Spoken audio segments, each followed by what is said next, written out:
So teman aku yang namanya Hasan gak bisa tidur di kamar satu, akhirnya dia tidur di ruang tengah, di ruang TV.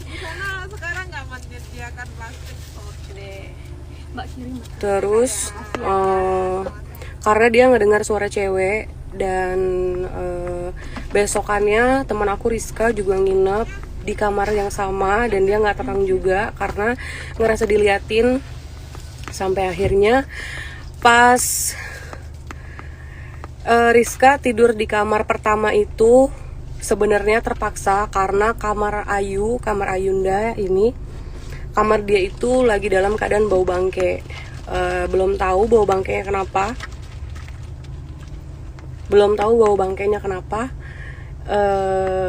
Belum terkuak gitu, ceritanya tuh belum terkuak. So terpaksa dia tidur di kamar pertama di tempat Hasan tidur, dan dia juga nggak tenang tidurnya, padahal posisinya si Rizka belum tahu soal ceritanya si Hasan gitu. So aku lanjut di part kedua.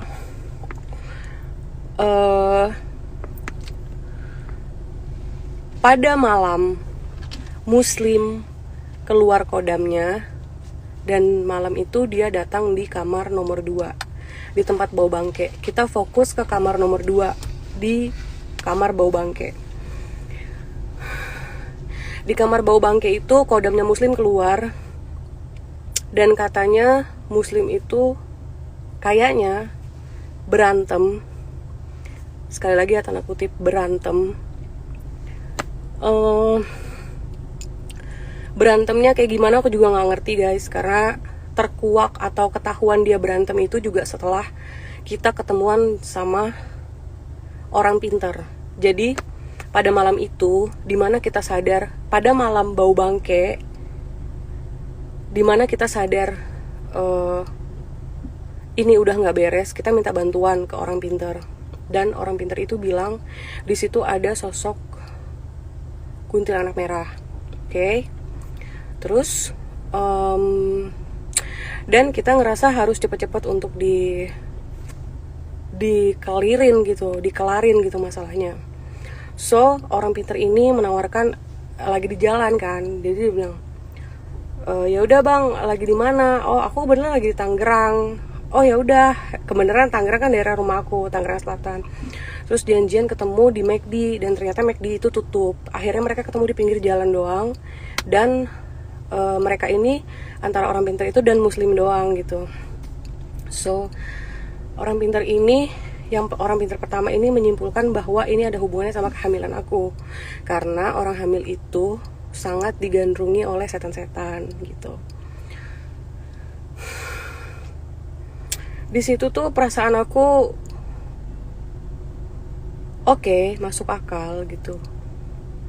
Karena kalau misalnya kalian cari di website, browsing gitu, bau bangkai itu ada hubungannya dengan kuntilanak, ada hubungannya dengan keberadaan kuntilanak. Yang bisa kita simpulkan, ketika ada bau bangkai itu ada hubungannya dengan roh jahat. Aku nggak tahu ya, roh jahat atau niat jahat atau apapun itu, aku nggak tahu.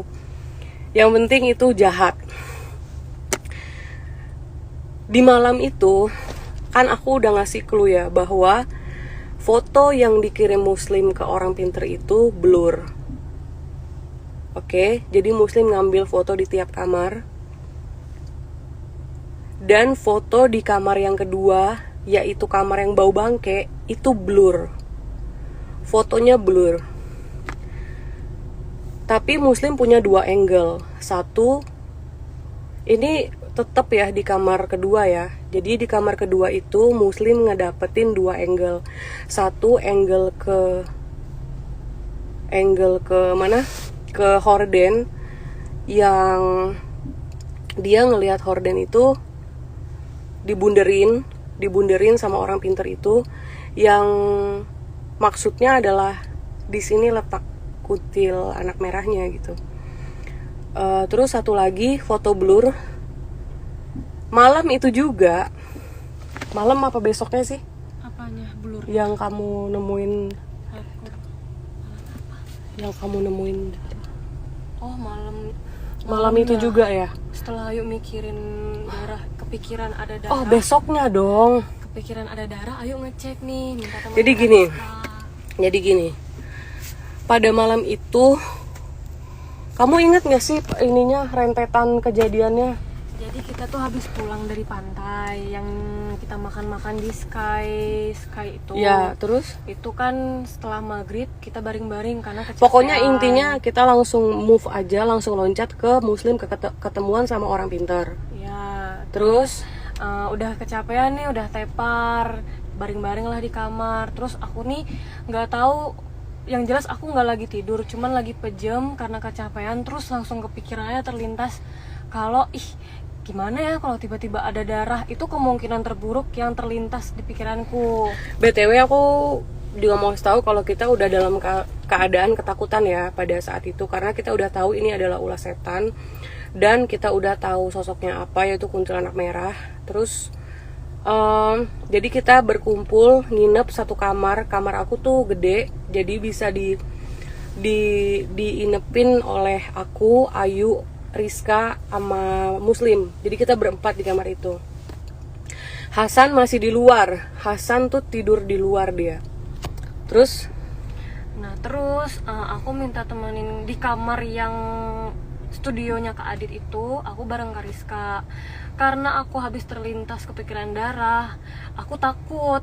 Akhirnya aku minta temenin Kak Rizka untuk ngambil barang-barang aku semua di kamar itu. Nah, pas buka pintu, udah feel-nya udah kerasa banget bedanya. Entah karena aku ketakutan atau segala macem. Yang jelas udah bau. Setelah aku ambil barang-barangku, kok ada yang aneh. Aku pastiin lagi apa bener ya ada darah yang aku inget tadi. Ternyata darah yang kepikiran, yang terlintas di kepalaku itu ada di dipan kayu itu. Padahal kita udah bongkar. Udah lanjut deg-degan dia nggak mampu ceritain, karena ternyata guys, nyeritain horor itu tuh nggak segampang yang kita bayangin gitu. Karena kita sambil mengingat kejadiannya, kita merasakan, kita deg-degan juga, kita tahu ketakutannya gimana. Jadi itu semuanya campur aduk, ditambah kita juga harus memaintain potongan ceritanya biar rapi gitu. So intinya pada suatu malam itu, di saat Ayu mungkin, jadi Ayu tuh tiba-tiba kayak nge-split gitu loh di pikirannya dia, kayak kok ada darah ya di kepala aku gitu. And then dia cek di kamar itu, ternyata bener ada darah di dipan. Darahnya bentuknya kayak apa, ada di foto Muslim. Darah ini nih baru karena nggak ketahui, karena kita pernah ngecek pas pertama kali bau bangke, dan itu masih ada dustin beberapa hari yang lalu. Darah itu tuh nggak ada gitu. Darah itu nggak ada. Dan itu ada dustin juga kok. Jadi walaupun nanya, maksudnya,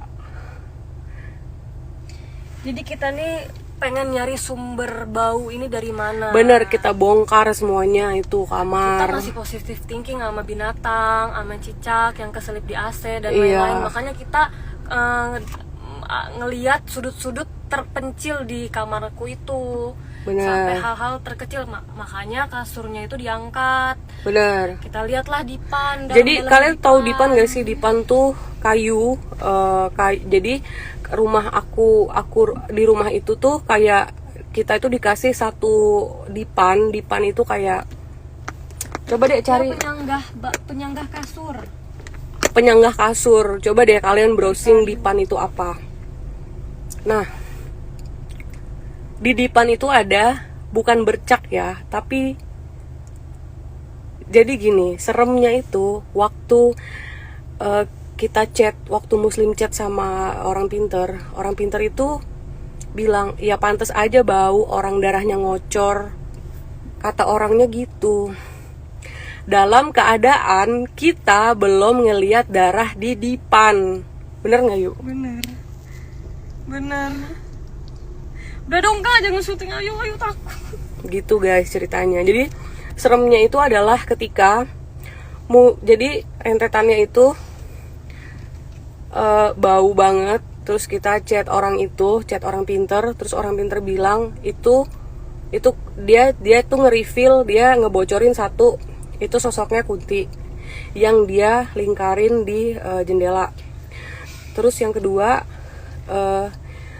foto yang diambil Muslim pada malam itu blur, dan kita bisa pastikan tidak ada darah di situ. Besoknya ketika orang pinter itu bilang, ya pantas aja bau, orang darahnya ngocor gitu kan. Jadi bisa dipastikan bahwa makhluk ini ngasih bau yang teramat sangat busuk. Itu udah bisa kita pastikan karena semua yang ngecek kamar itu, aku, Muslim, Ayu, Rizka, Hasan, bahkan Dustin yang nggak tahu apa-apa tentang drama persetanan ini, dia juga nyium gitu di kamar itu baunya sebau apa gitu.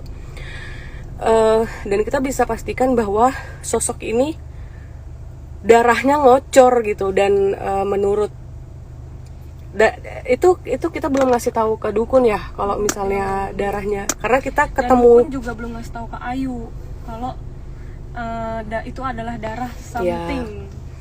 Jadi rentetannya tuh gini, dukun bilang itu darahnya ngocor, terus Ayu belum tahu apa-apa, Ayu belum diceritain apa-apa, tapi Ayu ngerasa pada malam itu kok kayak ada darah gitu. Feeling guys, feeling. Pas dicek ternyata bener di kayu-kayu itu tuh itu darah gitu. Jadi Ayu tuh mikirnya kemungkinan terburuk, gimana ya kalau ada darah di lantai itu. Ayu pastiin, nggak ada kok di lantai.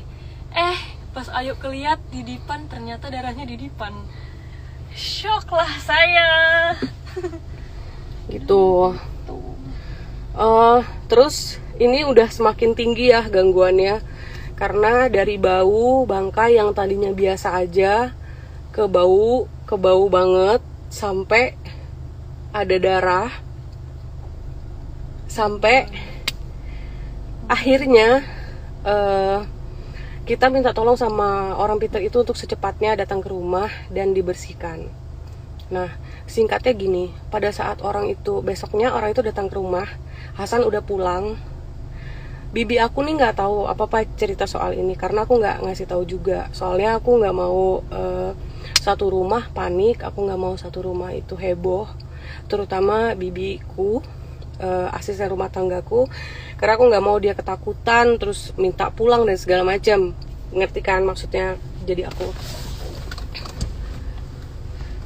and then tapi gini guys, aku tuh kayak waktu itu ngerasa enggak, ini masih ada yang aneh gitu. Ini bukan perkara kuntilanak merah yang super jahat dan kekuatannya hebat banget dengan tujuan pengen deket-deket sama aku karena aku hamil gitu. Kayaknya ini tuh lebih dari itu gitu. Aku ngerasanya gitu. So pada besok harinya malam itu si dukun ke rumah, dan bukan dukun sih sebenarnya, orang pintar yang bantu kita itu ke rumah untuk membersihkan kamar itu. Dia tuh nggak ada dramatik aksi dramatis yang berantem yang baca mantra segala macam gitu, nggak ada. Dia cuman di kamar yang bau bangkai itu maghrib itu sholat sama satu orang lagi, pintunya ditutup dalam keadaan bau bangkai itu ya. Dalam keadaan bau bangkai itu dia sholatin kamar itu mungkin sekitar setengah jam. Mereka di dalam situ ada 2 orang yang sholatin di kamar itu sekitar 2 jam, sekitar setengah jam mereka keluar dan dalam keadaan keringatnya bercucuran. Terus kita mungkin nggak nanya banyak karena kita tahu dia dalam keadaan capek juga ya, mungkin habis bertarung gitu. So dia menyimpulkan bahwa darah yang ada di dipan itu adalah hasil dari berantemnya Koda Muslim dengan si makhluk ini. Dan dia menyimpulkan lagi bahwa